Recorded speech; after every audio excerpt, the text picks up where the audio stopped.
his most famous sermon, Jesus said to you and to me in Matthew chapter 6 and beginning at verse 5, he says, and when you pray.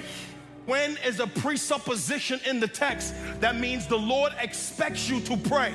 So no follower gets an out from prayer.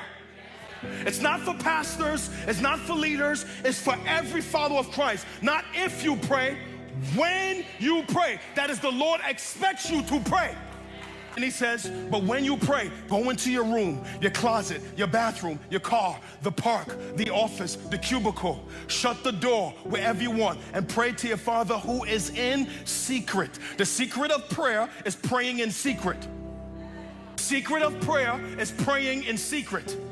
And your Father who sees in secret will reward you.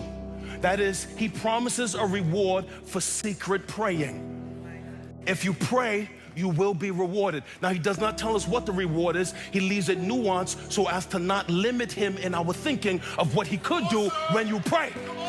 That is, the Lord did not cap God to what he could do when you pray. That is, he can do anything he desires to do in the context of his will. He says, man, go in your room, shut the door during the consecration in secret and keep crying out to God in secret.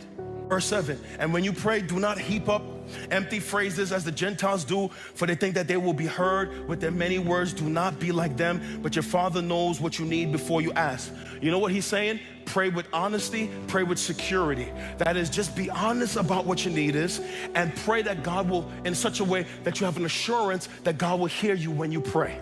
You don't got to impress him with speech. Oh Lord, thou art great and awesome. Like, you think if you don't pray King James English, the Lord won't hear. Sometimes the best prayer is like, Lord, help this dude right here. He says, don't pray like that. He says, pray then like this. Our Father who art in heaven, hallowed be your name. Your kingdom come, your will be done on earth as it is in heaven. Give us this day our daily bread and forgive us our debts as we forgive our debtors. And lead us not into temptation, but deliver us from all evil. Theologians call this the Lord's Prayer. And you could pray it verbatim, but that's not why Jesus taught it. He didn't teach it for us to pray it verbatim. He gave it to us as a model to teach you how to pray. So how do you pray? You start your prayers by acknowledging who you're talking to. Our Father. And you think about where he is. He is in heaven.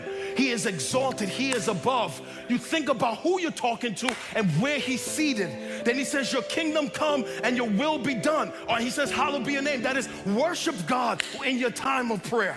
Then he says, pray your kingdom come and your will be done. That is, busy yourself with praying about the things that God is concerned about. Pray for the spread of the gospel. Pray for the planting of churches. Pray for missionaries. Pray for spiritual leaders. Pray for people to be saved. Pray for the lost to know Jesus. Pray for every unsaved family and loved one. Pray for the kingdom. If you pray like that, your prayer life will be on fire. Some of you, you'll be bored in your prayer because all your prayers are about you. But when you see the world through the eyes of Jesus, you will be grieved over the state of cities in America. You'll be praying for the government and for nations. You'll be praying for places where they've never heard the name of Jesus. You'll be praying for Islamic nations and Buddhist nations and places where they've never heard Christ. You'll be praying your kingdom come and your will be done. Then he gets to you.